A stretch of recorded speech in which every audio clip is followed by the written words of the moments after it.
Jay, in the MSG, Madison Square Garden, you had Trump, the soon incoming president of the United States. You had Elon Musk. You had Kid Rock. You had all these names, and they were there, I like to think, to see fights, but ultimately see the GOAT, and that is Jon Jones, who went up against Stipe Miocic, who is the most successful heavyweight fighter, I'd say, in the UFC at this point. And Jones is defending his belt against Stipe. And Jay, what did you make of that fight? Do you think Jones still has it to go again, so that we finally answered the Tom Aspinall or maybe Alex Pereira question? So Jon Jones said that he's not leaving, right? He pulled a Wolf of Wall Street and said that he is not leaving, he is staying. So we're going to see him fight again. In the fight against Stipe, man, Stipe did announce after the fight that he's done, and shout out to him because he should be done.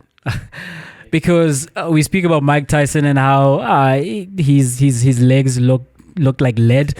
That's the same thing I felt, right, watching Stipe, because when you contrast to Jon Jones is throwing the high kicks, he throws the heel kick that eventually ends the fight. And when I think specifically about the high kicks he was throwing to Stipe's face, I couldn't quite imagine Stipe doing that. He didn't do that. I couldn't quite imagine him doing that because he looked so stiff in that ring. And there was such a difference in terms of one of these guys. Jon Jones does look like someone who is still an active fighter. I know you are of the opinion that he doesn't quite look at his absolute best or as he did in his absolute prime. But again, Stipe did make him look good, because at this point in their careers, yes, Stipe has a steeped history in the heavyweight division in the UFC, but he's not that guy anymore. He hadn't fought for as many years as he did. He's been busy as a firefighter, and yeah, man, he had one last payday, and he's going home. His legacy is set in stone. There was nothing really to prove for him. What we did learn is the fact that he's not at a level where he should be competing for the heavyweight championship.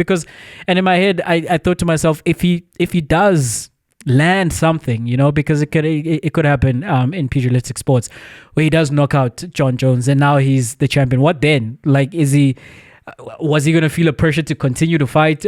Because I do think he came into that fight maybe wanting to test out where the level is, but more knowing that this is going to be his last dance.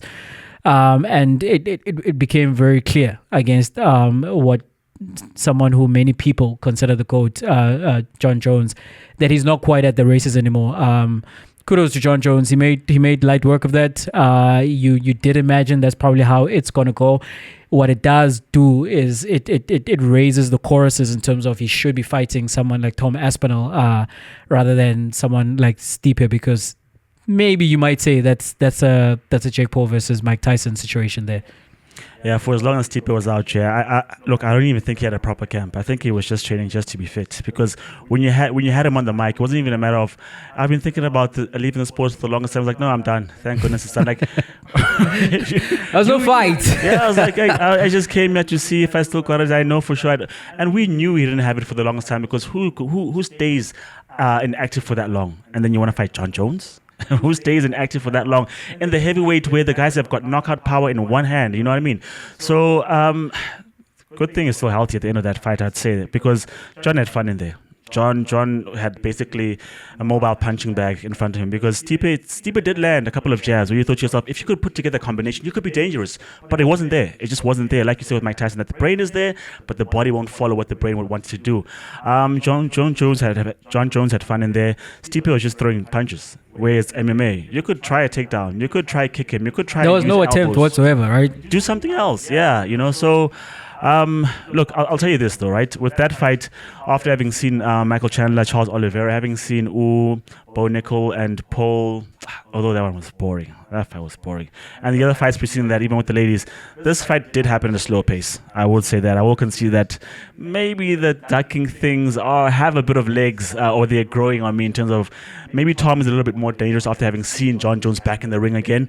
But I think Jon did what he had to do. I think if there was a more dangerous fighter, maybe we see a sharper Jon Jones. But Jon did what he had to do. He was at no point in the fight in danger, because Stipe just wasn't dangerous. He had his way with Stipe, and I think to he put him out of his misery. I think that knockout blow was good because he was going to continue punishing him, and I didn't think Stipe had any sort of resolve or pushback. So Jon Jones looked as good as possibly he could against a 42-year-old firefighter. That's what he was at that point, a firefighter.